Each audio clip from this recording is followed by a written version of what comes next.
Bismillahirrahmanirrahim. Assalamualaikum warahmatullahi wabarakatuh.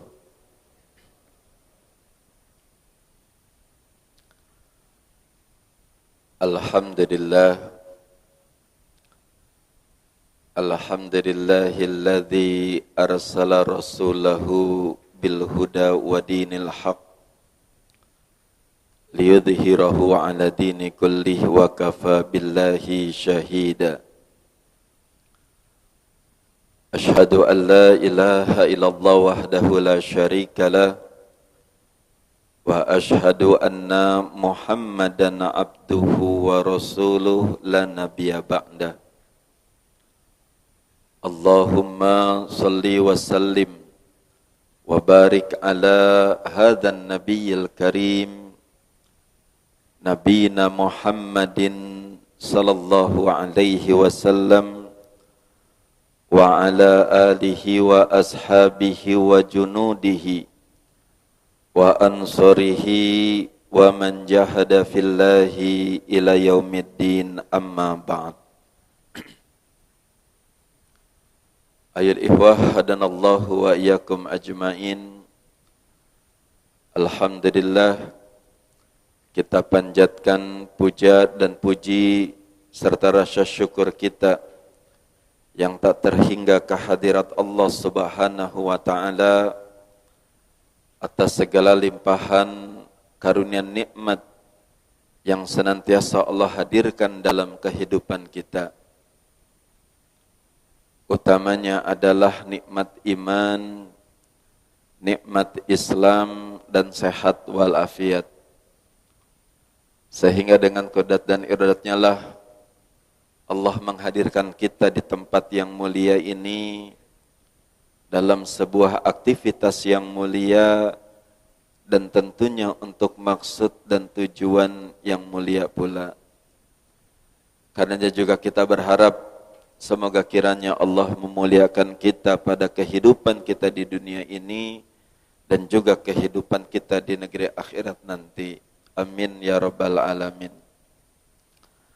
Salawat dan salam semoga selalu tercurah atas qudwah kita, teladan kita, Nabi besar Muhammad sallallahu alaihi wasallam, kepada keluarga dan juga kepada para sahabat-sahabatnya, dan semoga kita semua akan mendapatkan syafaat di yaumil hisab nanti. Amin ya rabbal alamin. Ikhwatul iman rahimakumullah. Allah Subhanahu wa taala menciptakan kita dan menghadirkan kita untuk tinggal hidup di muka bumi ini tentunya bukan untuk sebuah urusan yang sederhana. Tentu untuk sebuah urusan yang teramat sangat besar. Dan hadirnya kita ke muka bumi ini mulai dari kelahiran, kemudian memasuki masa kanak-kanak, kemudian kita belajar sekolah dari SD, SMP, SMA, kemudian sebahagian ada yang menempuh perkuliahan, sebagian lagi kerja, dan kemudian yang kuliah juga bekerja. Setelah bekerja, kawin. Setelah kawin, punya anak, membangun karir, mengumpulkan harta, pengen punya rumah, pengen punya mobil, pengen punya jabatan, dan lain sebagainya. Dan pada akhirnya kemudian toh kehidupan kita akan berakhir. Pertanyaannya adalah, apakah hanya untuk seperti itu kita hadir? Apakah hanya sekedar kita kemudian membangun karir, kita sudah punya keluarga dan anak, dan ternyata itu pun terulang lagi oleh anak kita. Anak kita sekolah lagi, belajar lagi, cari uang, cari kerja, kawin, punya anak lagi, begitu lagi. Terus hidup ini untuk apa? Kalau kemudian kita memahami kehidupan hanya sebatas hal yang seperti itu.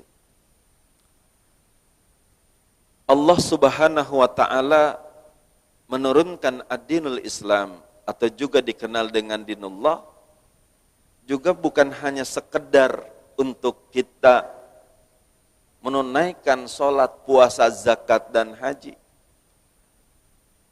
Dan juga bukan hanya sekedar kita menata kehidupan kita dengan hukum-hukumnya. Tetapi lebih dari itu ada sesuatu yang besar yang dikehendaki oleh Allah Subhanahu wa taala kepada diri kita.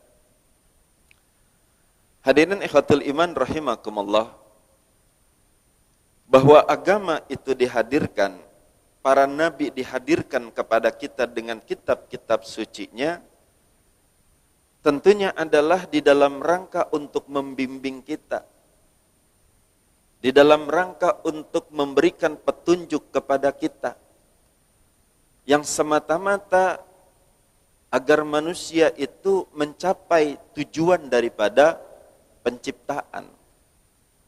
Ini sudah kita bahas pada kaji kita di bulan yang lalu. Ini sekedar untuk mengulangi, untuk sampai kepada tema tentang taubat. Jadi bahwa ad-din, kalau saya menggunakan kalimat ad-din berarti dinul Islam,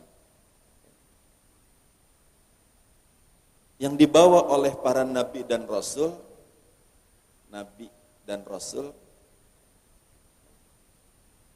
itu adalah di dalam rangka dihadirkan kepada kita al-insan,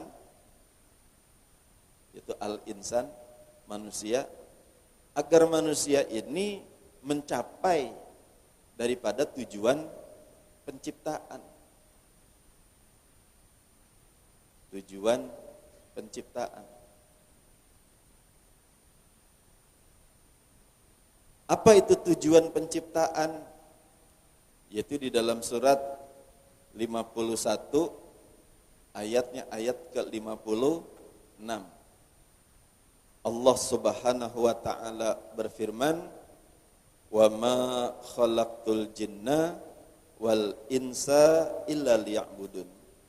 Dan tidaklah kami ciptakan, wa ma khalaqtul jinna, dan tidaklah aku ciptakan, kata Allah, jin dan manusia kecuali semata-mata hanya untuk mengabdi kepadaku.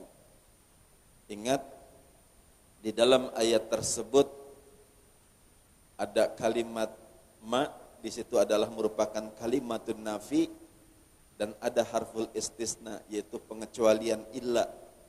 Jadi kalau ada ma dan illa, itu mengandung dua makna. Makna yang pertama adalah at-taukid, yaitu menegaskan, dan makna yang kedua adalah al-hasru, yaitu membatasi.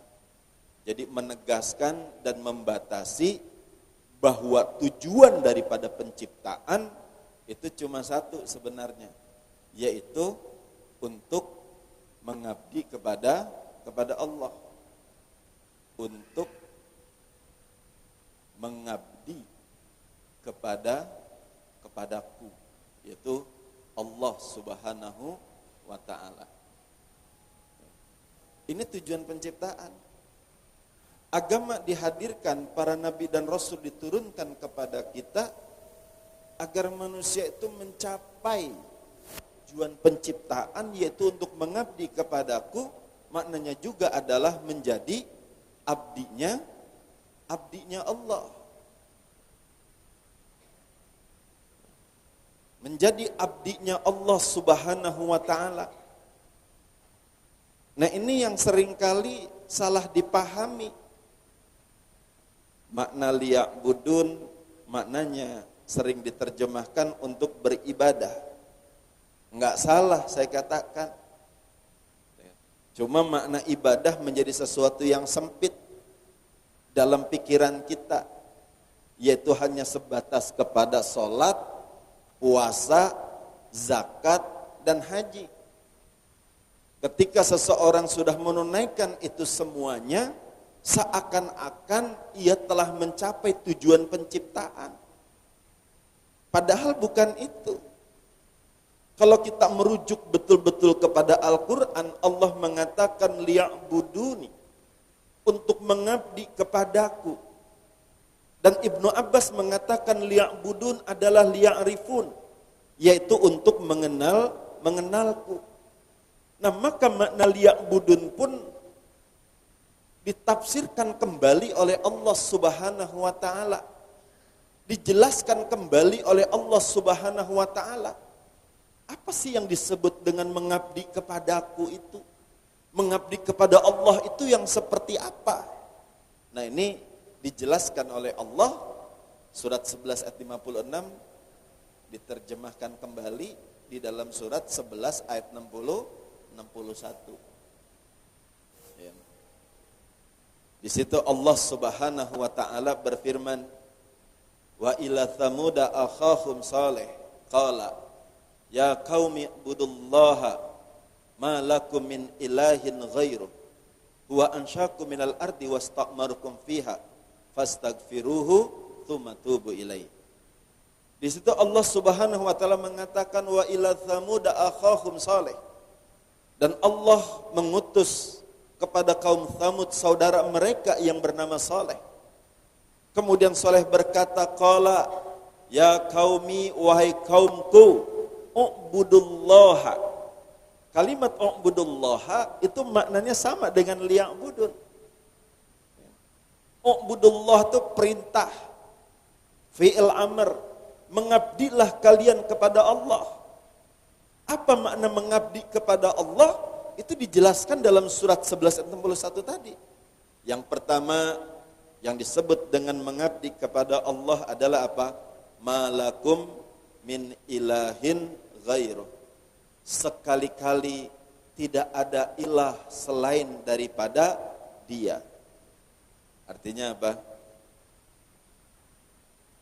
Tidak ada yang menguasai diri kita, tidak ada yang mendominasi diri kita, tidak ada yang mengontrol diri kita, kecuali hanyalah Allah.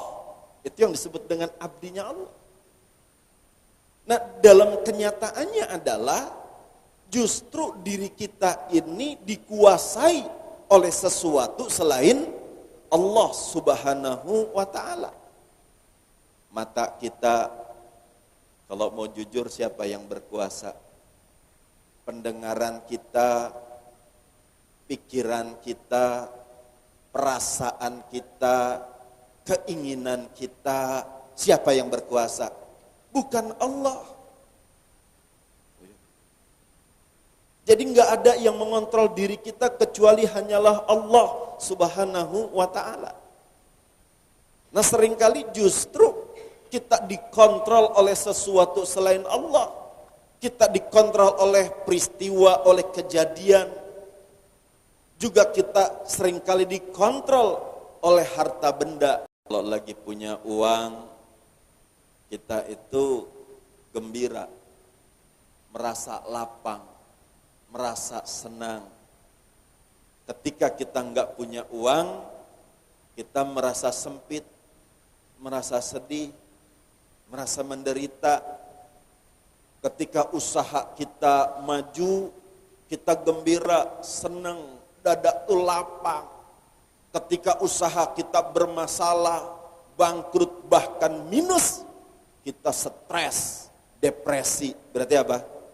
Bukan Allah yang mengontrol diri kita. Itu maknanya. Maka yang disebut dengan malakum min ilahin ghairuh, maknanya itu adalah ma'rifatullah. Ma'rifatullah. Jadi kalau orang sudah kenal Allah, maka Allah yang berkuasa. Dan makna ma'rifatullah itu sekali lagi bukan hanya sebatas kita mengenal Allah, tahu namanya Allah, bukan hanya sekedar kita tahu asma-asmanya Allah, hafal asmaul husna, tahu penjelasannya, tahu dalilnya, bukan cuma sekedar itu. Tapi yang disebut dengan ma'rifatullah itu adalah ketika Allah bertahta dalam kalbu kita. Gambaran ma'rifatullah itu seperti sebuah cermin air. Karena mengenal Allah itu dengan kalbu, bukan dengan ini. Kalau mengenal Allah dengan pikiran kita, dengan akal raga kita, ya sudah saja kita bikin training, pelatihan, ya kan, Asmaul Husna, kita jelasin, dapat dalil-dalilnya. Apakah kemudian ketika orang tahu Asmaul Husna, hafal Asmaul Husna, tahu penjelasannya kemudian ma'rifah kepada Allah? Belum tentu. Ya. Karena mengenal Allah itu dengan kalbu. Dan gambaran kalbu itu seperti cermin air. Apabila air dalam sebuah telaga itu jernih, tidak beriak, di bulan purnama ada bintang gemintang, maka kita bisa ngelihat bulan dan bintang itu di dalam telaga. Gambaran ma'rifatullah gitu. Terpancarnya Allah ke dalam sini. Kenal dia. Maka yang disebut dengan qalbun salim juga apa? Dalam surat 26 ayat 88 sampai dengan 89. Yauma la yanfa'u malun wala banun illa man atallaha biqalbin salim. Pada hari di mana harta dan anak keturunan tidak bermanfaat kecuali orang yang datang kepada Allah dengan membawa hati yang salim. Hati yang salim itu hati yang selamat. Hati yang selamat itu apa? Malakum min ilahin ghairuh. Enggak ada ilah, enggak ada yang bertahta di dalam kalbunya, hanyalah Allah. Berarti kalbun salim itu apa? Kalbu yang hanya bertahtakan Allah Subhanahu wa ta'ala. Itu yang malakum min ilahin ghairuh. Baru orang itu mengenal Allah. Bukti bahwa kita belum kenal Allah, sholat enggak pernah khusyuk. Saya katakan sampai kapanpun juga kalau kita belum kenal Allah, enggak khusyuk. Walaupun kita ikut pelatihan training sholat khusyuk, enggak akan. Karena untuk sampai kepada tingkatan khusyuk, itu membutuhkan sebuah latihan yang teramat sangat panjang. Kalau sholat bacaannya bagaimana, syarat hukumnya seperti apa, mungkin saya akan jawab bla bla bla, selesai. Tapi kalau bagaimana untuk mencapai sholat khusyuk, itu enggak bisa. Membutuhkan sebuah latihan yang teramat sangat panjang. Sebagaimana generasi Rasulullah SAW, itu para sahabat pun membutuhkan sebuah latihan yang teramat sangat panjang. Baru sampai kepada tingkatan nanti kalau ada khusyuk, anta'budullaha ka'annaka tarahu, fa illam takun tarahu fa innahu yaraka. Itu ma'rifatullah. Yang disebut dengan ihsan itu ma'rifatullah. Nah ini yang disebut dengan mengabdi kepada Allah. Jadi orang yang dikatakan mengabdi kepadaku adalah kenal Allah. Menjadi abdinya Allah itu orang yang sudah kenal Allah. Yang kedua yang disebut dengan mengabdi kepada Allah, ini juga sudah saya jelaskan ya, sekedar mengulangi. Yaitu apa? Disitu dikatakan huwa ansyakum minal ardi wasta'marukum fiha. Dalam surat 11 ayat 61. Dialah Allah yang telah menciptakan kamu dari bumi dan menjadikan kamu pemakmur di dalamnya. Berarti yang disebut dengan menjadi abdi Allah adalah menjadi pemakmur bumi. Pemakmur bumi itu apa? Menjadi khalifah Allah. Menjadi khalifah Allah itu artinya apa? Menjadi wakilnya Allah. Kalau menjadi wakilnya Allah artinya apa? Ada tugas pekerjaan dari Allah yang dititipkan kepada kita. Ada amanah. Dan setiap kita itu punya amanahnya berbeda-beda. Nah ini. Nah sampai hari ini kita nggak tahu apa tugas suci dari Allah itu. Nah ini kan persoalan. Menjadi pemakmur bumi bukan cuma sekedar kita membangun gedung, membangun mal, membangun jembatan, membangun sekolahan, bukan cuma sekedar itu. Tetapi bagaimana kita memakmurkan bumi, memainkan peran kita sebagai khalifahnya Allah berdasarkan mandat yang sudah dititipkan oleh Allah kepada kita. Ada sebuah misi yang telah dititipkan oleh Allah kepada kita. Ada tugas-tugas tertentu yang Allah berikan kepada kita. Maka kalau kita lihat para sahabat tuh beda-beda. Mereka unggul pada core kompetensi mereka masing-masing. Jadi kalau orang itu tahu tugasnya dari Allah itu apa, ya, maka dia akan unggul. Jadi gambarannya gini, kita diturunkan dari langit, nafs, hadir ke muka bumi ini, kan dilempar ke alam yang sangat jauh. Tugasnya dua, mengenal yang telah menciptakan yaitu Allah Subhanahu wa Ta'ala, dan juga apa? Menunaikan tugas hidupnya di muka bumi ini. Untuk apa? Menjalankan sebuah misi yang datang dari Allah Subhanahu wa Ta'ala. Dan itulah yang menyebabkan baru hidup itu akan berarti. Kalau kita kan enggak. Yang kita kejar uang. Yang kita cari uang. Dan kita enggak tahu. Tapi kalau para sahabat, mereka hadir, itu betul-betul menunaikan tugas misi yang datangnya dari Allah Subhanahu wa Ta'ala. Dan Rasulullah telah membagi tugas semuanya. Karena Rasulullah tahu apa misi masing-masing di kalangan para sahabat.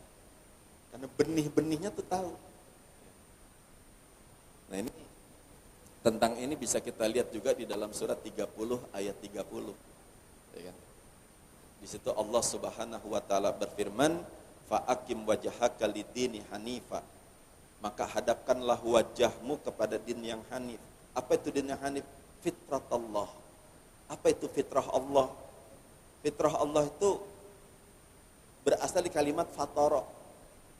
Fatara itu maknanya merobek, membelah, memecah, menyerpih. Jadi fitrat Allah itu artinya serpihannya Allah. Jadi ada serpihan asma'nya yang disematkan ke dalam diri kita. Ibaratkan tuh benih. Ya kan? Dikasih nama seperti misalnya duren. Buat duren, konstruksi pohon duren itu ada dalam biji.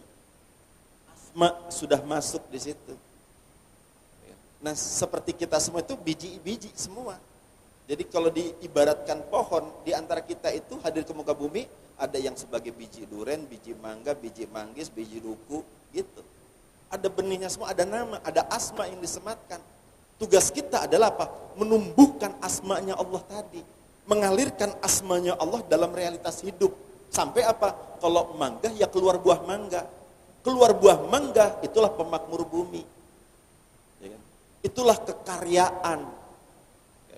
Nah, itu gambarannya seperti itu. Nah, kalau orang sudah menjadi pemakmur bumi, dalam surat 30 bisa dikatakan apa? Dzalika dinul qayyim. Itulah agama yang tegak. Walakinna aktsarun nasi la ya'lamun.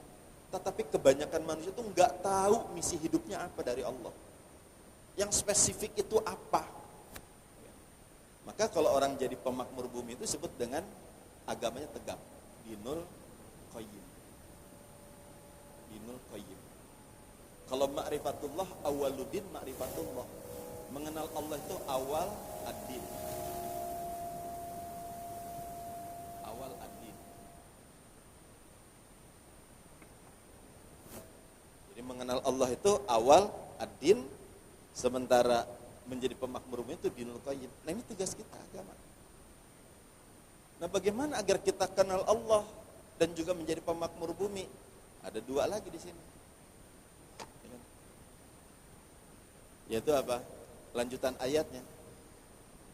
Fastaghfiruhu tsumma tubu ilaih. Dalam surat 1161. Maka dari itu istighfar, kemudian taubat. Ya. Jadi ada dua, istighfar dan taubat. Ini yang mau akan kita bahas pada sesi pagi hari ini. Apa itu taubat dalam term Al-Quran?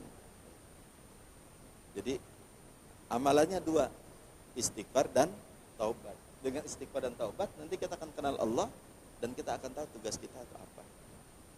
Itu dua amalan itu. Sangat sederhana terlihatnya. Tapi kalau kita kaji lebih jauh, itu teramat sangat berat. Nah, sekarang apa itu taubat? Kita seringkali menyamakan antara taubat dan istighfar. Padahal kalau istighfar itu mohon ampun. Astagfirullah, mohon ampun. Tapi kalau taubat, itu adalah sikap mental yang ada di dalam diri kita untuk kembali kepada Allah Subhanahu wa ta'ala. Jadi beda. Taubat, kalau dalam bahasa Arabnya itu taubatun.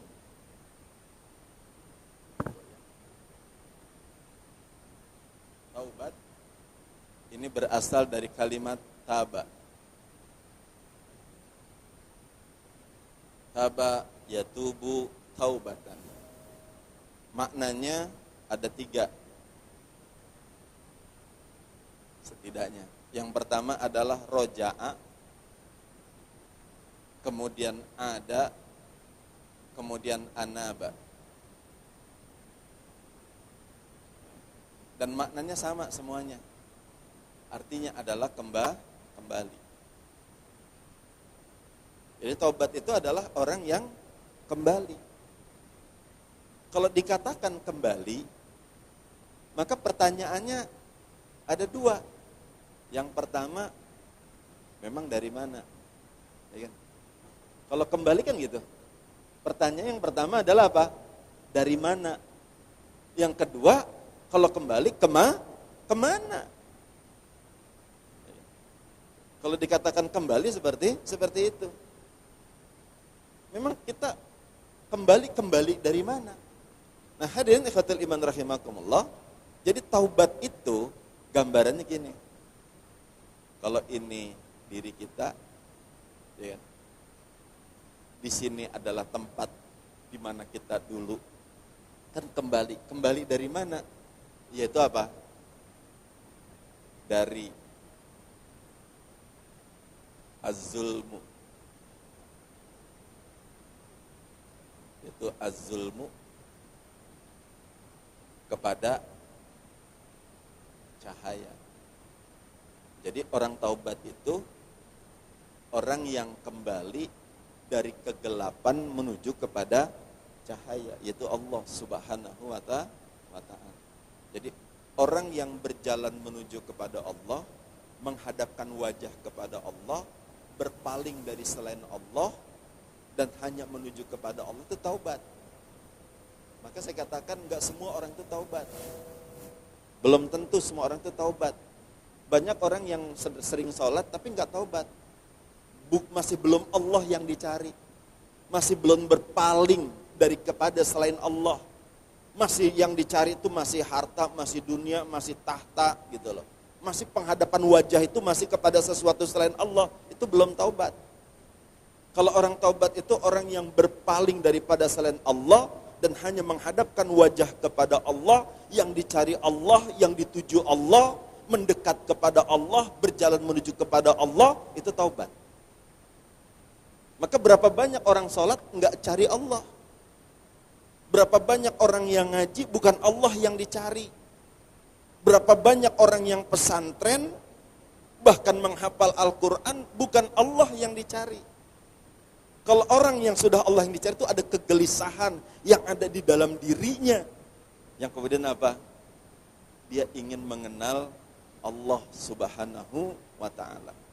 Maka kenapa orang yang dikatakan tidak taubat itu disebut dengan orang yang zalim. Dalam surat 49 ayat 11. Di situ dikatakan wa man lam yatub faulaika humuz zalimun. Maka barang siapa yang belum bertaubat, mereka itulah orang-orang yang zalim. Jadi zalim itu artinya adalah gelap. Az-zulmu zolama. Ini artinya adalah gelap.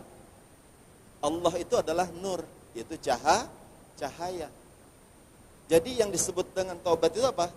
Dari mana? Dari kegelapan menuju kepada cahaya. Minadz-zulumati ilan nur. Jadi kalau kita masih menghadapkan jiwa kita kepada selain Allah itu kepada kegelapan. Kalau penghadapan wajah kita, wajah itu apa? Saya sering mengatakan wajah kan, fa'akim wajhaka, maka hadapkanlah wajahmu. Wajah itu adalah apa? Kalau saya mengatakan rasa, karsa, cipta, karya. Itu wajah. Rasa itu adalah perasaan, karsa itu adalah keinginan, cipta itu adalah pikiran, dan karya itu adalah perbuatan. Jadi semua perasaan, keinginan, pikiran sampai kepada tingkatan perbuatan itu wajah. Nah, selama kita masih menghadapkan semuanya ini kepada sesuatu selain Allah, belum taubat namanya. Jadi orang taubat itu orang yang berpaling wajahnya dari selain Allah dan hanya menghadapkan wajah kepada Allah. Yang dicari adalah Allah, yang dituju adalah Allah. Dalam dirinya gelisah, ingin mengenal Allah, ingin dekat dengan Allah subhanahu wa ta'ala. Gambarannya begitu. Kenapa saya katakan orang yang belajar belum tentu taubat? Orang yang pesantren belum tentu taubat. Karena pengalaman diri. Ya. Dulu saya masuk Gontor, itu selepas SMA. Apakah saya taubat? Enggak. Ya kan? Karena belum mencari Allah betul. Cuma pengen tahu ilmu agama, bisa bahasa Arab, ya kan? Kayak begitu. Kemudian masuk ke lembaga ilmu pengetahuan Islam dan Arab, Libya. Apakah mencari Allah? Belum tentu juga. Karena pada saat itu kita ingin mempelajari agama lebih mendalam saja. Pengen tahu syariat, pengen tahu fikih. Yang ngajar adalah orang-orang Arab langsung, kan gitu. Apakah mencari Allah? Belum tentu juga. Dan ketika itu juga saya sudah mulai berdakwah, apakah mencari Allah juga? Belum tentu juga. Kenapa? Karena ternyata ada kebanggaan. Wah, muridku banyak, binaan banyak, gitu kan. Jadi prestis di masa itu. Apakah mencari Allah? Belum tentu juga. Jadi belum tentu mencari Allah di situ. Nah, baru awal tahun 2000-an itu mulai perenungan. Ya Allah, ternyata aku belum mengenalmu. Sering ngisi materi ma'rifatullah, at-thoriq ila ma'rifatillah, al-mawani ila ma'rifatillah, hal-hal yang menghalangi dalam hal mengenal Allah. Tapi kita sendiri belum kenal Allah. Nggak tahu. Nah, dari situlah kemudian mulai berjalan. Nah, jadi orang yang mulai berjalan menuju kepada Allah, mendekat kepada Allah, mulai mencari Allah, itu taubat namanya. Maka anugerah taubat itu sangat luar biasa. Dan sekali-kali kamu tidak akan pernah bertaubat kecuali dengan izin Allah. Maka minta perkenannya. Dan salah satu doanya adalah apa? Allahumma ja'alni minat tawabina waja'alni minal mutatahhirin. Itu jadi makna taubat apa? Orang yang kembali kepada Allah. Orang yang berpaling dari selain Allah dan hanya menghadapkan wajahnya kepada Allah subhanahu wa ta'ala. Itu taubat. Dan ternyata apa? Taubat sesuatu yang diperintahkan kepada orang-orang yang beriman. Dan hukumnya wajib setiap kita untuk melakukan pertaubatan. Suratnya mana? Dalam surat 66. Surat 66 ayat 8.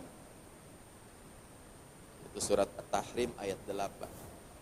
Di situ Allah Subhanahu wa taala berfirman, "Ya ayyuhalladzina amanu tubu ilallahi taubatan nasuha."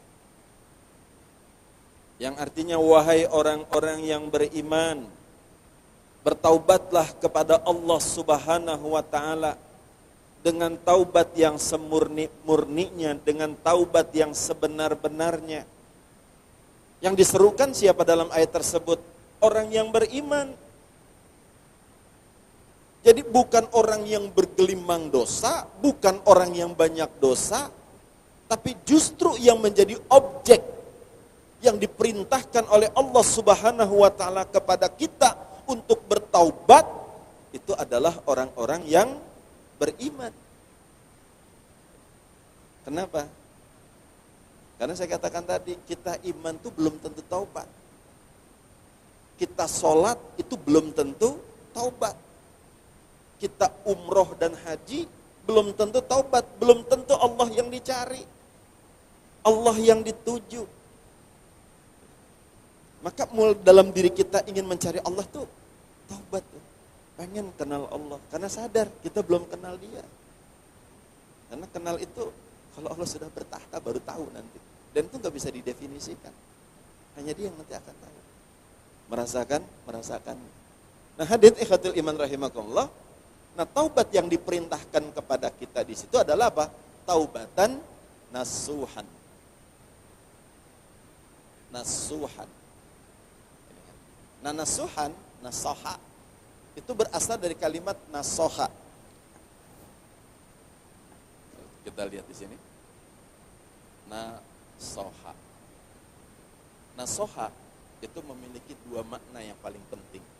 Sebenarnya ada beberapa makna, saya cuma ngambil dua. Makna yang pertama dari kholaso. Dan makna nasoha yang kedua adalah sodako. Dan kholaso itu adalah merupakan kata dasar yang membentuk kalimat al-ikhlas.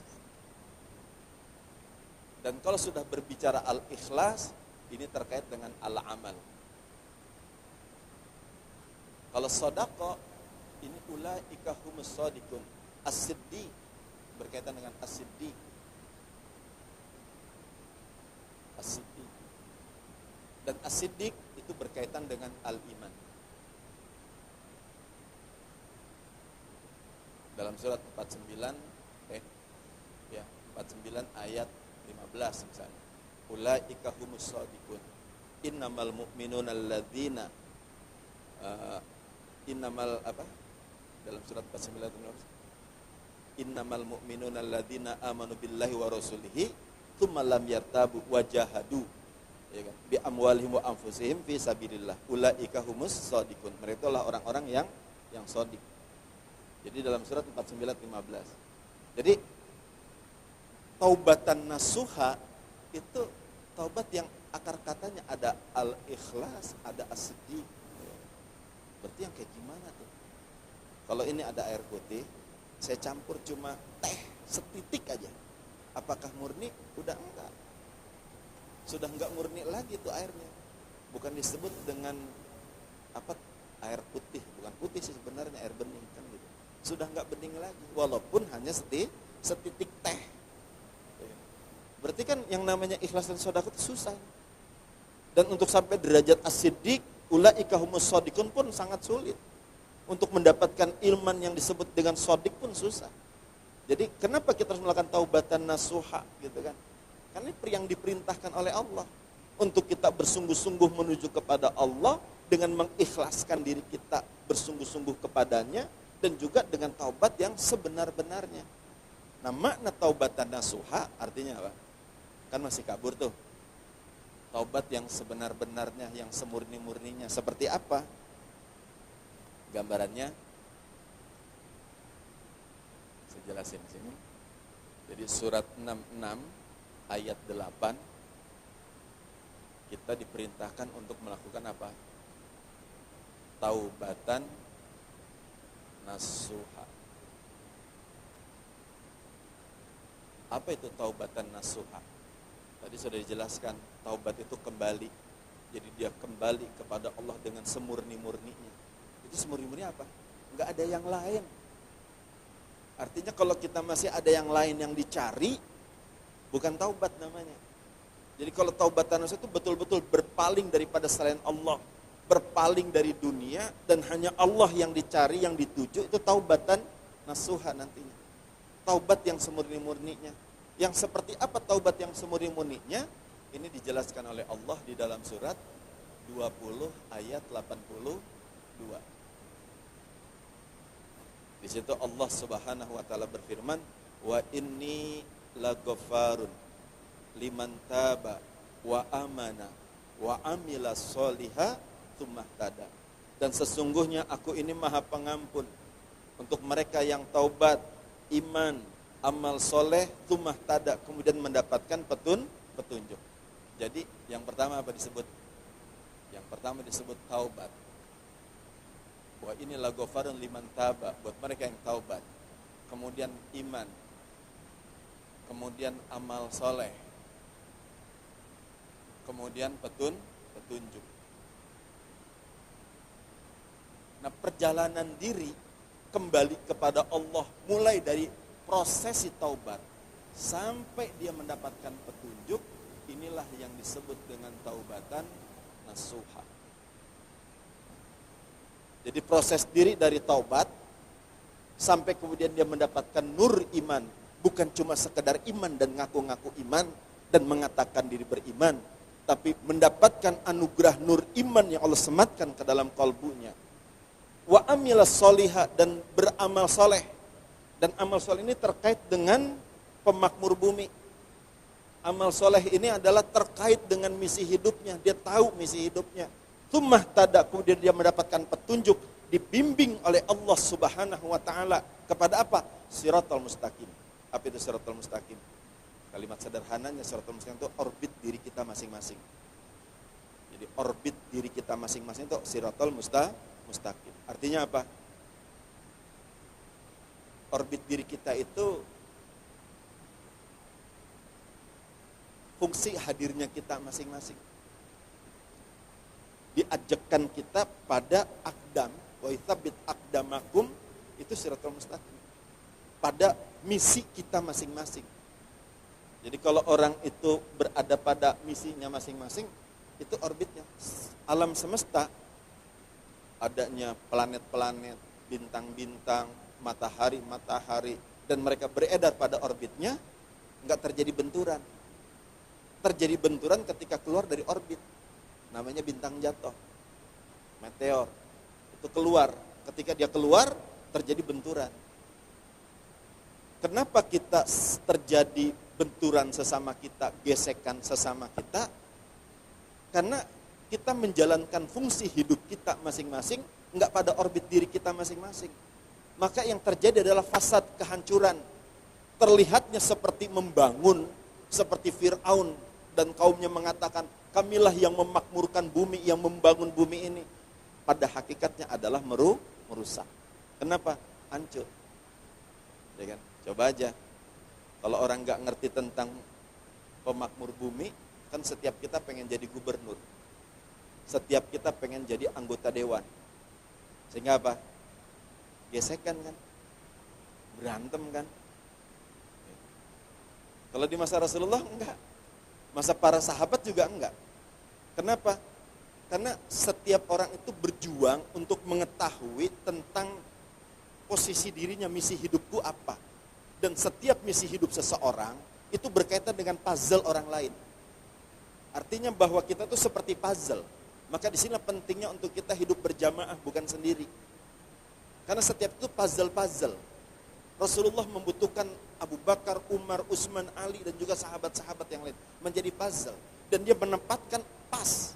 Kalau diibaratkan itu serpihan kertas yang dirobek-robek, maka dia tahu di antara miliaran orang yang hadir di muka bumi ini, mana puzzle-puzzle dirinya. Dan dia bersama.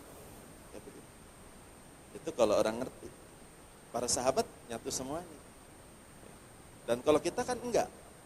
Pengen jadi anggota dewan, pengen jadi gubernur, pengen jadi wali kota. Padahal belum tentu mandat amanahnya. Maka kalau dalam sebuah dikatakan, barang siapa satu amanah diberikan, bukan kepada ahlinya, maka tunggulah kehancurannya. Hancur. Tapi kalau di masa Rasulullah, ahlinya. Betul-betul ditunjuk berdasarkan ahlinya. Dan ahlinya itu bukan cuma sekedar dia bisa dan mampu. Tetapi apa? Mandat langitnya itu. Itu yang disebut dengan ahlinya. Nah, hadir kepada taubatan nasuha, itu selalu kalimatnya begini. Taubat, iman, amal soleh, petunjuk. Itu perjalanan diri. Sampai dia dapat petunjuk itu orang yang sudah terbimbing. Orang yang sudah diajakkan pada orbit dirinya. Dikokohkan pada kemisian hidupnya. Itu petunjuk nantinya. Siratal mustaqim. Cuma sekarang kita ada di mana? Saya katakan di sini aja belum tentu posisi. Di situ aja belum tentu. Kenapa?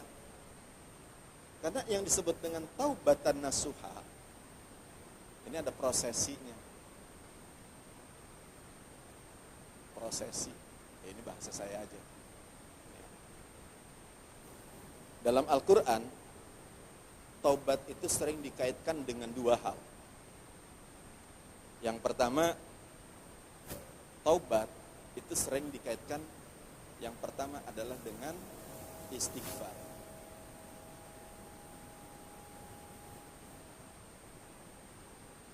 Yang kedua, taubat itu sering dikaitkan dengan bunuh diri. Jadi ada dua. Nah ini yang harus dipahami oleh kita. Jadi proses taubatan nasuha itu kayak gimana? Dua. Istighfar, surat 11 ayat 61. Ya kan? Surat 11 ayat 61. Itu fastaghfiruhu tsumma tubu ilaihi. Maka beristighfarlah dan bertaubat kepadanya. Yang kedua, bunuh diri dalam surat 2 ayat 54. Itu tentang umat Nabi Musa alaihissalam yang ketika mereka berbuat zalim. Zalim itu menggelapkan jiwanya. Zalim itu orang yang menggelapkan jiwanya. Orang yang berpaling dari cahaya penghadapan wajah kepada Allah, itu zalim. Jadi orang yang berpaling dari Allah menghadapkan ke dunia itu zalim. Dan kita menganggap bahwa umat Nabi Musa itu mengalami kezaliman yang sangat besar. Kenapa? Karena dia menyembah patung sapi yang dibuat oleh Samir. Padahal kita dalam hidup pun sama, menyembah sesuatu selain Allah, mengabdi kepada sesuatu selain Allah. Betul apa enggak? Ya kan? Memang berhalanya enggak nampak, tapi berhalanya ada di dalam diri kita. Itu zalim namanya. Maka dikatakan wa man lam yatub fa ulaika humuz zalimun. Coba kita lihat di dalam surat 2 ayat 54. Ya, surat Al-Baqarah ayat yang ke-54. Biar kita tahu nanti bunuh diri itu apa. Di situ Allah Subhanahu wa taala berfirman, a'udzubillahi minasyaitonirrajim.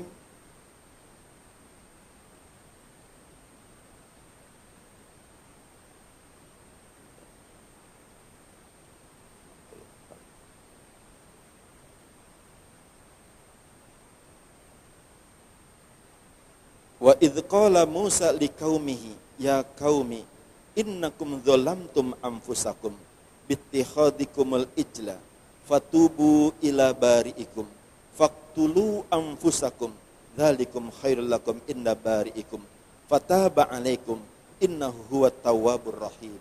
Coba artinya lihat di situ. Dan ingatlah ketika Musa berkata kepada kaumnya, wahai kaumku, kamu benar-benar telah menzalimi dirimu sendiri dengan menjadikan anak sapi, ya kan, patung anak sapi sebagai sesembahan. Karena itu bertobatlah kepada penciptamu dan bunuhlah dirimu.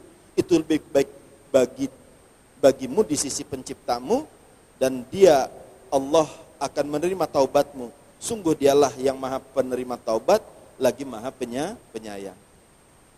Nah, hadirin ikhwatul iman rahimakumullah, ini konsep taubat. Jadi Al-Quran itu bukan cuma sekedar kisah yang menceritakan sejarah, kemudian dikisahkan kepada Al-Quran kembali. Kemudian kita cuma ngelihatnya, oh dulu Nabi Musa, umatnya ketika bertobat bunuh diri. Kenapa bunuh diri? Karena mereka melakukan kezaliman yang teramat sangat besar. Nggak sadar bahwa kita pun sama umat Nabi Musa. Bedanya mereka patungnya, berhalanya nampak. Tapi kita berhala-berhalanya itu ada di dalam diri kita masing-masing. Maka ketika kita menghadapkan wajah kepada selain Allah, itu adalah kezaliman, kegelapan jiwa itu sendiri. Dan konsepnya adalah apa? Kita bertaubat. Dan bagaimana kita bertaubat? Ternyata apa? Kita diperintahkan untuk bunuh diri. Dan bunuh diri ini juga ada di dalam ayat-ayat yang lain, yaitu di dalam surat 4 ayat 66. Di situ katakan walau anna katabna alaihim aniktulu anfusakum, dan sekiranya kami wajibkan kepada kalian untuk membunuh diri kalian, ma fa'aluhu illa qalilum minhum. Ya kan? Niscaya mereka itu, kalian itu tidak akan pernah mau melakukannya kecuali sedikit sekali di antara kalian. Jadi ternyata orang yang mau bunuh diri itu sedikit. Ya kan? Tapi kata Allah, sekiranya kamu melakukan, suratnya surat 4 ayatnya ayat ke-66. Bisa dikatakan walau anna katabna alaihim aniktulu anfusakum aw ikhruju min diyarikum ma fa'aluhu illa qalilum minhum walau annahum fa'alu ma yu'adzuna bihi lakana khairul lahum wa asyadda tathbita. Bisa dikatakan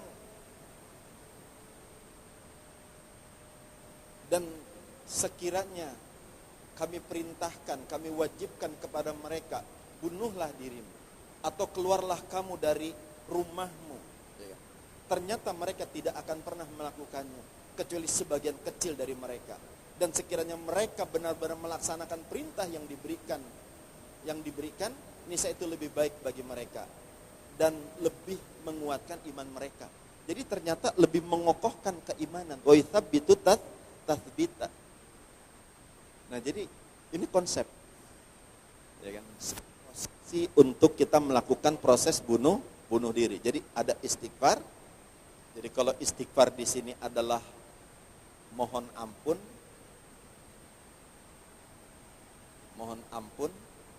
tentunya apa? Atas segala dosa-dosa kita. Tapi kalau yang disebut dengan membunuh diri, esensinya di sini adalah apa? Memfanakan diri. Memfanakan diri. Atau bahasa kita sering kita kenal itu mengkan diri kita. Jadi kenapa? Karena selama kita masih begini, ini egonya ada. Maka disuruh ngebunuh. Gitu kan. Agar kita nol. Memfanakan. Karena hanya dalam kefanaan diri kita baru bisa kenal dia. Suratnya bisa kita lihat di dalam surat 55 ayat 25 dan juga 26. Di situ Allah SWT berfirman, kullu man 'alaiha fan wa yabqa wajhu rabbika dzul jalali wal ikram. Segala sesuatu 'alaiha yang di atasnya fana. Jadi man itu orang berarti. Fana wa yabqa wajhu rabbika, maka kekallah wajah Rabbmu dzul jalali wal ikram, yang memiliki kejalalan dan keikraman. Artinya gini, juga menceritakan tentang kiamat kan, tetapi juga menjelaskan tentang hakikat diri kita. Gini, Allah itu nggak butuh dengan ibadah yang kita lakukan. Allah juga nggak butuh dengan keulamaan kita, karena Allah itu sudah alim. Allah juga nggak butuh kekayaan kita yang katanya untuk bangun masjid, bikin pesantren, menopang dakwah dan lain sebagainya. Kan dia al-ghani. Allah tuh ghani, nggak butuhkan itu semuanya. Yang Allah butuhkan dari kita apa? Allah itu punya sifat wujud. Wujud artinya ada. Dan yang Allah butuhkan dari kita hambanya apa? Ketiadaan diri kita. Jadi wujud itu hanya akan bisa eksis kalau kita tiada. Maka kullu man 'alaiha fan wa yabqa wajhu rabbika dzul jalali wal ikram. Ada hitam, ada putih. Hitam untuk menjelaskan putih. Ada laki-laki, ada perempuan, saling menjelaskan dan saling mengikat. Ada gelap, ada terang, saling menjelaskan dan saling mengikat. Ada siang, ada malam, gitu. Allah menciptakan berpasangan. Dan Allah itu punya sifat wujud, dan pasangan wujud itu adalah apa? Fana, ketiadaan. Jadi dalam ketiadaan baru kita akan bisa mengenal. Nah, sekarang bagaimana kita bisa memfanakan? Jadi kalau ini proses ini, kalau kita bagi menjadi dua nih. Jadi kalau yang di sini yang bersifat lahiriah, yaitu syariat, Yang di sini, taubat yang di sini, bunuh diri, yang bersifat batinnya. Dan batinnya itu adalah suluk. Maka kalau di dalam kitab-kitab tentang taubat, itu selalu dijelaskan dalam posisi yang ini. Ya kan? Mohon ampunnya, itu apa? Menyesali, berjanji tidak mengulangi, gitu kan? Dan kemudian mulai memperbaiki diri. Maka dalam hal kita mohon ampun juga sama di sini. Ada dua amalannya, ya kan? Dalam syariat. Karena kita berdosa, kita mohon ampun itu kan karena berdosa. Berdosa itu karena kita melanggar syariat. Maka di sini apa? Yang harus kita lakukan di sini adalah menata diri dengan syariat. Nah ini yang harus kita lakukan dalam hal memohon ampun. Bukan cuma sekedar istighfar, tapi kita sudah mulai menata diri kita itu dengan syariat. Yang kedua di sini yaitu apa? Menegakkan sunnah. Nah, jadi artinya kalau kita taubat itu dalam hal kita beristighfar di posisi yang sebelah sini, kita tutup keburukan kita dengan kebaikan. Nah, amalan-amalan sunnahnya apa aja? Ini saya tarik keluar di sini. Yang pertama, kalau kita sedang bertaubat tuh berzikir kepada Allah, ya kan? Mohon ampun. Prosesinya di sini. Yang pertama di sini qiyamul lail. Qiyamul lail itu apa? Ya, intinya di tahajud dan witir. Kemudian yang kedua yaitu tilawatil Quran. Tilawah Quran. Dan tilawah Quran ini bukan cuma sekedar baca ya, tapi kita baca, kemudian paham, kemudian amal. Nah untuk paham kita baca dua paling enggak, baca terjemah, kemudian baca juga tafsirnya. Kemudian yang ketiga amalannya itu yaitu zikir. Nah zikir ini kita amalin ada zikir pagi dan petang. Kemudian zikir dalam segala keadaan. Dalam segala keadaan itu kalau mau makan kita zikir, mau masuk masjid, keluar masjid, itu zikir. Ada doa-doanya.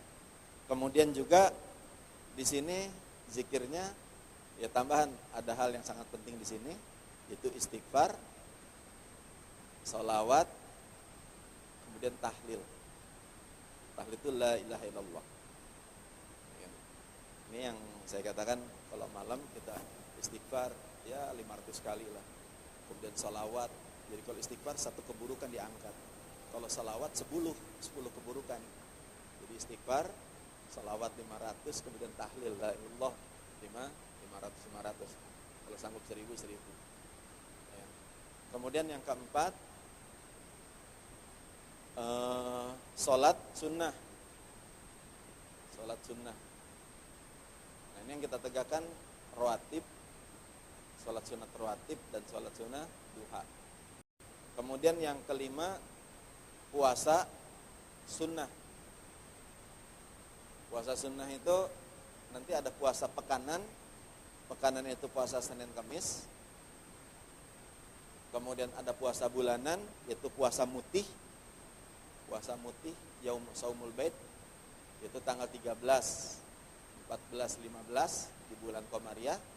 Kemudian yang ketiga puasa tahunan selain Ramadan ya, puasa tahunan artinya puasa tertentu ini tahunan. Misalnya puasa Arafah, puasa bulan Rajab, ya kan? Sya'ban itu puasa tahunan. Dan kemudian yang keenam sedekah. Nah udah syariatnya ini aja cukup diamalin. Kalau ini diamalin udah luar biasa. Nah yang berat nanti itu di sini. Diprosesi untuk membunuh diri. Membunuh itu memfanakan diri kita, meniadakan diri kita. Ini aspek suluk. Jadi kalau prosesi aspek syariat lahiriahnya dalam hal kita bertaubat, istighfar. Nah ini lakukan. Menata diri kita dengan syariat, menegakkan sunnah. Kita amalkan ini. Tapi kalau yang di sini, ini ada dua. Ini yang pertama yaitu riyadhah. Riyadhah. Dan yang kedua di sini adalah qital. Dan apa itu qital? Suratnya tentang qital ini dalam surat 2 ayat 216. Nah, ini karena panjang ya. Insyaallah bulan depan akan kita bahas yang di posesi yang di sini. Ya. Jadi intinya gini, qital itu diwajibkan. Ya. Bisa dikatakan kutiba alaikumul qital, telah diwajibkan atas kamu berperang. Perang itu nanti ada yang nampak, ada yang nggak nampak. Dan apa itu perang? Perang itu karena ada kaum, ada bangsa yang ingin menguasai kita dan kita nggak mau, maka terjadi perang. Dan tabiat perang itu biasanya kehancuran. Kota hancur, berdarah-darah, berpeluh keringat, itu perang tabiatnya, kayak gitu. Nah, cuma persoalannya nanti di sini, perang di sini nanti bisa perang dalam bentuk yang lahiriah, yang ditampakkan seperti generasi para sahabat. Tapi juga kalau kita dalam kondisi nggak perang, apakah kemudian nggak diwajibkan? Wajib. Karena memerangi sesuatu yang ada dalam diri kita. Artinya apa? Ada sesuatu yang berkuasa atas diri kita. Tadi saya katakan, mata kita bukan Allah yang menguasai. Pendengaran kita bukan Allah yang menguasai.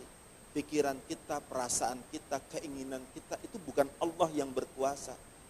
Maka ketika itu bukan Allah yang berkuasa, gitu kan, maka kita nggak mau. Jiwa kita nggak mau. Maka kita harus melawan itu. Nah, prosesi melawan itu untuk agar yang menguasai Allah itu nanti berupa takdir kehidupan kita. Allah menghadirkan orang yang ngambil harta benda kita, yang nipu kita, dihadirkan kebangkrutan, dihadirkan sakit, dihadirkan musibah, dihadirkan bencana. Itu qital. Maka dikatakan wa huwa kurhul lakum. Dan itu sesuatu yang enggak kamu suka. Nanti insya Allah akan saya jelaskan pada bulan yang akan datang ya. Kita masih membahas tentang konsepsi tentang taubat dalam terminologi Al-Quran maupun dalam sunnah Rasulullah. Yang diajarkan Rasulullah itu seperti apa. Sehingga kemudian nanti di sini ada riyadhah, dari itu seperti apa. Jadi ada qital, ada riyadhah. Nanti di sini ujungnya apa? Kok bisa sampai kepada iman? Nanti iman yang berupa nur akan diraihnya itu seperti apa? Nanti output dari taubat itu juga apa? Ya kan? Nah, untuk sementara yang ini dulu diamalin. Ya kan? Ini istighfar, mohon ampun kepada Allah, menata syariat, menegakkan sunnah. Ini 6 amalannya, gitu kan. Diamalkan, istiqomah, insya Allah itu juga sudah mulai lumayan sebenarnya. Tinggal kemudian prosesi aspek batiniahnya untuk terus kita perbaiki. Baik, saya belum bisa menjelaskan karena memang materinya agak panjang ketika membahas tentang Al-Qital. Jadi insya Allah pada bulan yang akan datang kita akan membahas tentang apa itu Al-Qital, karena ini betul-betul penghancuran hidup kita. Jadi Allah akan hancurkan. Dan itu wujud daripada kasih sayang Allah. Gitu. Karena kita telah membangun diri kita dengan persepsi yang salah. Kalau diibaratkan kita telah membangun kita, misalnya kita membangunnya kubus, padahal bukan kubus, harusnya prisma. Biasanya dihancurin dulu, baru dibangun diri kita yang sesungguhnya prisma. Kayak begitu. Nah, itu prosesnya nanti ada di kita. Dan ketika itulah musibah derita hadir. Tapi derita musibah hadir itu sebenarnya apa? Itulah hari-hari Allah yang hadir kepada kita. Itu hari rayanya kita masing-masing. Setiap kita akan mengalami nantinya. Ya kan? Kalau kita itu sudah berlalu, wah kita menjadi orang yang hebat nantinya. Para sahabat itu sampai dunia udah nggak di sini. Kekuasaan datang, harta benda datang, udah fana semuanya. Kenapa? Karena semua penghadapan wajah hanya kepada Allah semata. Dan dia hidup hanya satu tugas, menjalankan misi suci dari Tuhannya, yaitu Allah Subhanahu wa Ta'ala. Baru itulah kekaryaan. Baru itulah arti hidup yang sesungguhnya. Baru berarti kehidupanku, karena aku menjalankan tugas misi suci dari Tuhanku, yaitu Allah Subhanahu wa Ta'ala. Jadi hidup bukan cari uang, bukan untuk kawin, bukan cuma untuk itu semuanya. Tetapi apa? Semua itu harus dijadikan dalam bingkai menjalankan misi suci dari Tuhan kita. Jadi kita membangun keluarga, mendidik anak dalam bingkai untuk menjalankan sebuah misi suci dari Tuhan kita, yaitu Allah Subhanahu wa taala. Baik, itu saja. Silakan jika ada yang ingin ditanyakan.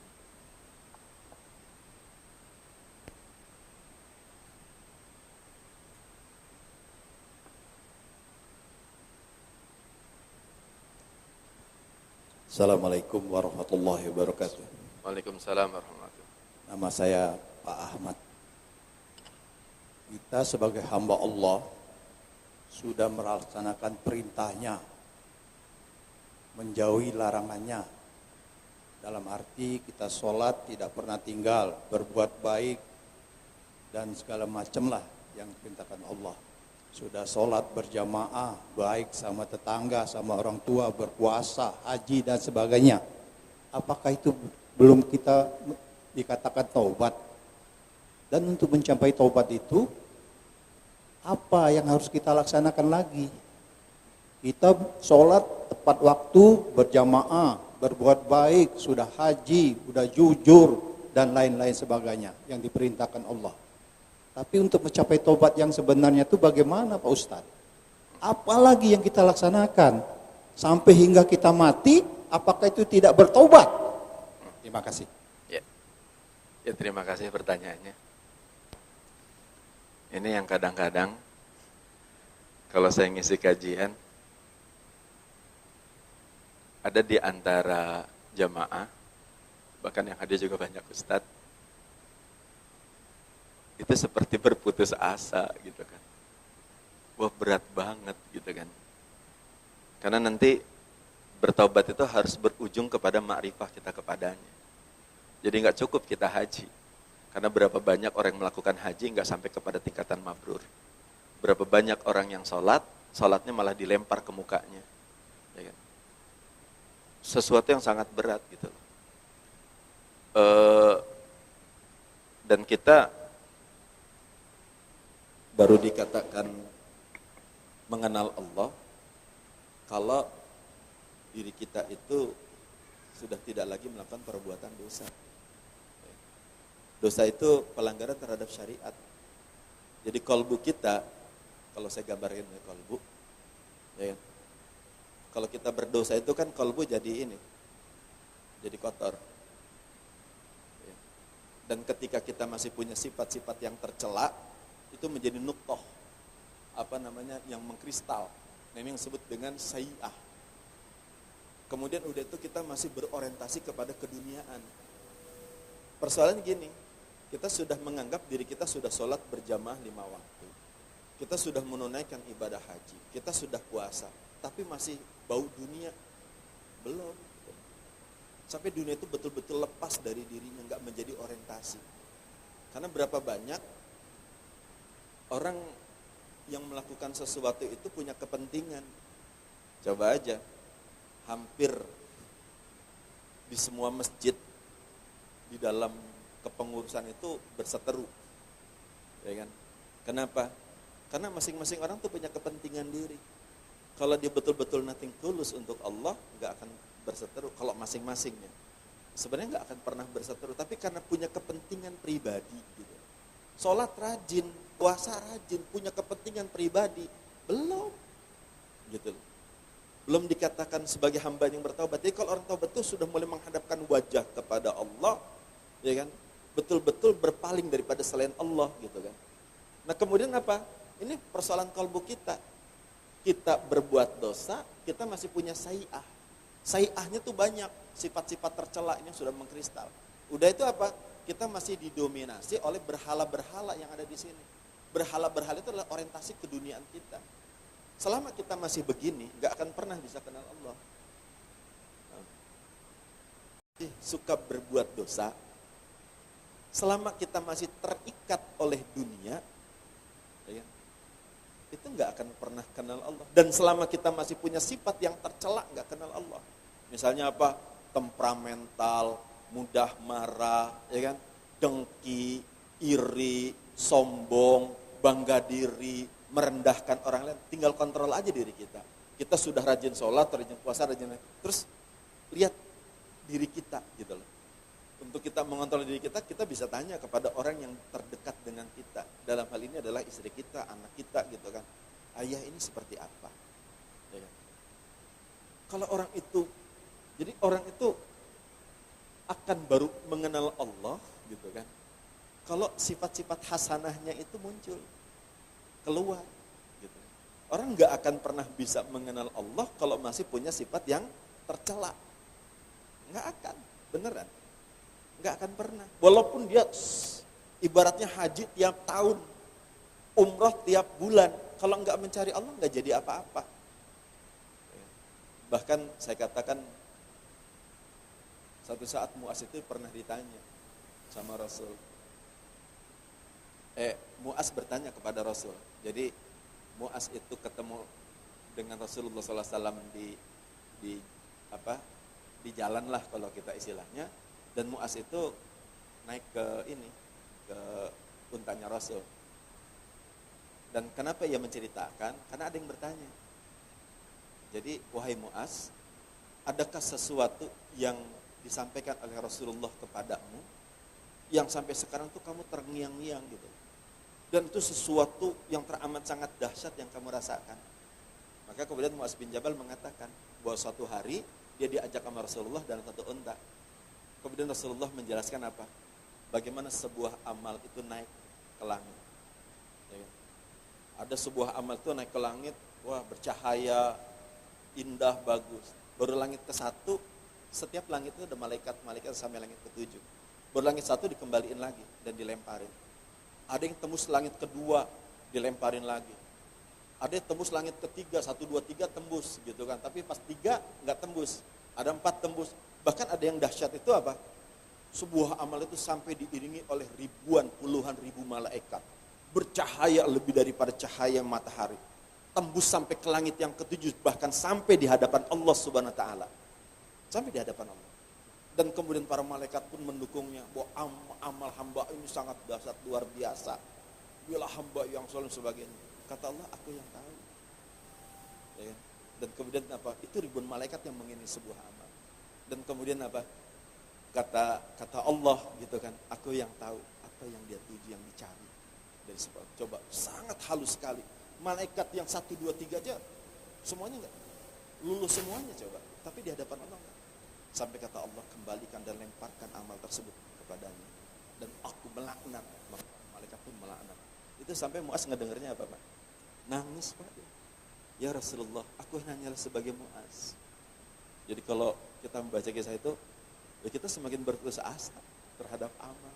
Betapa beratnya sebuah amal. Cuma kan Mu'az itu disampaikan Rasul kepada Mu'az khusus, enggak kepada yang lainnya. Jadi semakin orang itu semakin ibadahnya tekun, akan semakin halus untuk menerima ad-din itu apa sampai ke tingkatan hakikatnya gitu loh. Maka apakah orang itu enggak cukup?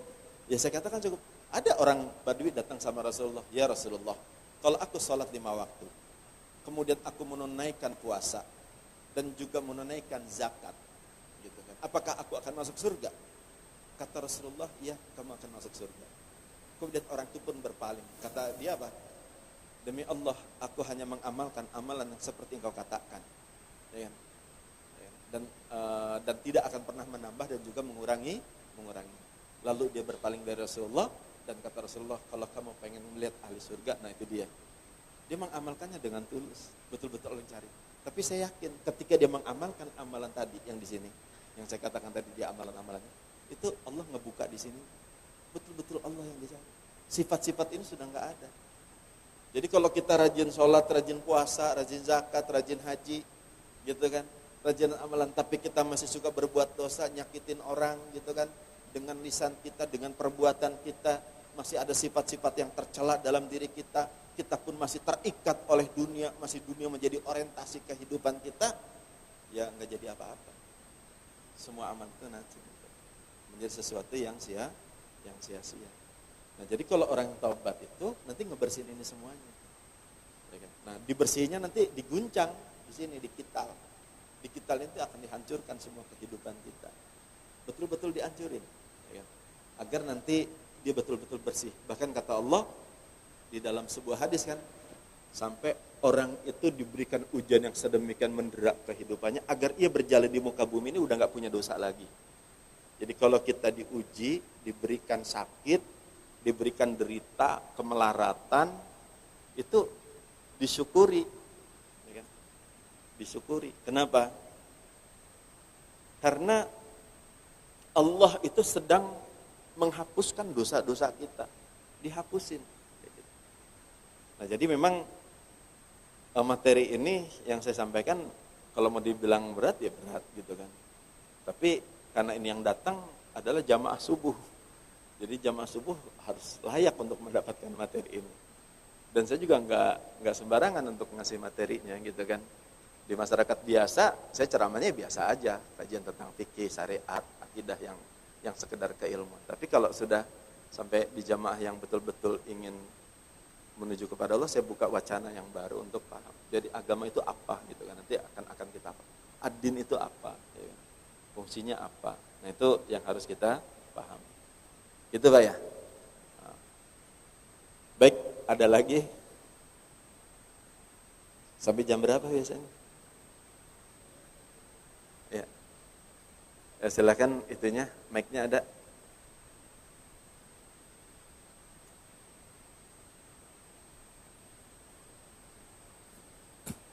Assalamualaikum warahmatullahi wabarakatuh. Waalaikumsalam warahmatullahi wabarakatuh. Nama saya Fedian. Tadi dijelaskan bahwa jika manusia tidak memahami orbitnya, tidak terjadi gesekan. Semua orang pengen jadi anggota dewan, semua orang pengen jadi pemimpin, jadinya jadi fasad, kerusakan. Nah, kemudian ada surat Al-Qasas 77 itu di kalimat akhirnya ada wala tamfir fasada fil ardh. Innallaha la yuhibbul mufsidin. Nah, apakah yang dimaksud kerusakan dalam ayat itu tadi Pak, fasad yang gesekan tadi, atau ada maksud lain, makna lain Pak? Terima kasih. Assalamualaikum warahmatullahi wabarakatuh. Ya. Ya, jadi kalau kita beramal, berkarya, berbuat bukan pada orbit kita, bukan pada kemisian hidup kita masing-masing, bukan pada mandat langit, yang terjadi adalah gesekan dan kerusakan. Karena akan terjadi bertubrukan. Akhirnya muncul kedengkian, permusuhan dan lain sebagainya, gitu kan. Tapi kalau setiap kita harus ajak pada ini adalah tugasku, ini adalah misi hidupku dari Allah, itu clear gitu kan. Saya sering mengatakan Abu Hurairah nggak pernah pengen jadi pengusaha gitu kan. Nah cuma kan ada training-training yang setiap kita harus jadi pengusaha. Padahal nggak begitu. Ada orang yang porsinya memang sebagai karyawan, ada yang sebagai buruh, ada yang sebagai pegawai, ada yang jadi manajernya, ya kan? Ada yang jadi pimpinan. Kalau semua pengen jadi pimpinan rusak gitu kan. Maka setiap orang kan yang kita cari, kenapa kita pengen yang bagus? Karena kita menganggap keduniaan kan itu. Wah kalau jadi pimpinan itu terhormat, mulia, hebat. Nah kita milih itu. Padahal bisa jadi ternyata seorang yang biasa saja itu menjadi sesuatu yang teramat sangat mulia. Maka saya sering mengatakan di sisi Allah yang jadi nabi sama marbot sama aja. Ya kan? Bahkan Rasulullah itu hidup bersama orang-orang kaum yang miskin, minal masakin. Ya kan? Kalau sama-sama menjalankan tugas sama-sama aja, kayak pabrik aja. Pabrik lampu ada yang membuat lampu 1.000.000 watt, ada yang 5 watt, ya kan? Itu kan tergantung fungsi. Yang 1.000.000 watt bukan menunjukkan kemuliaan, dia harus berfungsi pada fungsinya masing-masing. Ya Nabi kapasitasnya besar, kadarnya besar, gitu kan? Karena memang diciptakan dengan kadar yang besar. Ya ada yang kadarnya kecil, kan memang fungsinya di sekitar itu saja. Dan Allah nggak akan membebani, gitu loh. Dan nggak hebat-hebat. Enggak lebih hebat. Setiap orang itu yang disebut dengan haqqa tuqatih, takwa yang sebenarnya takwa itu adalah orang yang berada pada kemisian hidupnya masing-masing, pada ajak, pada fungsi hidupnya masing-masing, itu haqqa tuqatih nantinya. Di dalam Al-Qur'an dikatakan demikian. Nah, apa yang menyebabkan kerusakan? Ya kerusakan sosial hidup kita. Jadi bermusuhan, menimbulkan kebencian, perpecahan, itu kan yang nggak disukai, ya kan? Kemudian akhirnya setelah sama kita nih berlomba-lomba untuk menjadi yang terbaik, ya kan? Anak khairum minhu. Nah, itu bahaya, ya kan? Padahal nggak ada yang terbaik di antara kita. Kita hanya ingin menjadi abdinya Allah, berbuat, berkarya berdasarkan apa yang Allah setting, itu aja. Bukan ingin menjadi lebih hebat dari yang lain, enggak. Gitu kan? Itu enggak ada di dalam ayat Al-Qur'an, juga enggak ada. Ya kan? Yang ada dalam Al-Qur'an nanti akan saya bahas ya. Ada nanti wasari'u bersegera, fastabiku berlomba-lomba, wasabiku melampaui. Itu maknanya apa? Bukan pak hebat-hebat. Bukan misalnya antara Abu Bakar, Umar itu pengen berlomba-lomba dalam arti ingin di sisi oleh, enggak. Tetapi mereka itu ingin menyerahkan sesuatu kepada Allah itu sampai kepada tingkatan yang berkualitas, ya kan? Itu yang diingininya, bukan untuk mengalahkan, gitu kan? Nah, jadi kalau yang terjadi fasad di situ, itu Pak, kerusakan sosial, ya sampai nanti kerusakan alam itu sendiri. Jadi alam pun rusak kan sekarang, karena alam rusak sekarang iklim juga jadi beda, nggak seperti dulu lagi, ya kan? Nanti ini suatu saat kalau ini akan baik, iklim itu akan terjadi perubahan lagi, tapi akan meretap lagi. Jadi petani nggak bingung. Kalau sekarang bingung, musim tanam itu bingung. Ya kan? Kenapa? Alam pun jadi rusak karena kita tidak bertaubat. Ya kan? Karena kita berbuat berdasarkan apa yang kita ingini, bukan apa yang Allah kehendaki. Ya. Nah, jadi gini. Kalau seorang pejalan sejati, ya kan, diberikan oleh Allah, tugasnya apa? Itu enggak ngelihat orang tuh hebat ya tugasnya ini, aku cuma gini. Bukan itu, paham ya? Ibaratnya kayak seorang raja memberikan kepada menteri, 2 menteri, yang satu dikasih permata, yang satu dikasih batu. Jangan dilihat permata dan batunya. Tapi yang dilihat itu apa? Siapa yang memberi. Paham? Jadi kalau kita masih lihat permata dan batu, itu masih keduniaan. Paham? Masih keduniaan yang kita kejar. Tapi kalau misalnya kita cuma, oh ini batu dari sang raja loh. Oh ini tugasku ini dari Allah loh. Gitu kan. Dari Allah ini yang harus kita lakukan. Itu. Jadi bukan ngelihat apa hebat-hebatnya. Baik, itu saja barangkali yang bisa disampaikan karena waktunya yang sudah larut juga dan ada sarapan ya. Mari kita tutup dengan doa. Allahumma sholli ala Muhammad sayyidil awwalina wal akhirin wassalim radhiyallahu tabaraka wa ta'ala an kulli ashabi sayyidina rasul juma'in. Bismillahirrahmanirrahim. Alhamdulillahi rabbil alamin. Hamdan syakirin, hamdan na'imin, hamdan yafi ni'amah kafi mazidah. Ya Rabbana lakal hamdu kama yanbaghi li jallikal karim wa 'azimi sultanik. Rabbighfir lana wa li walidina warhamhum kama rabbawna shigara. Allahumma ya Allah ya Ghaffar, ampunilah segala dosa-dosa kami ya Allah. Kemaksiatan yang pernah kami lakukan, kezaliman yang telah kami perbuat. Ampuni segala dosa kami yang kami lakukan dengan sengaja maupun yang kami lakukan tidak sengaja.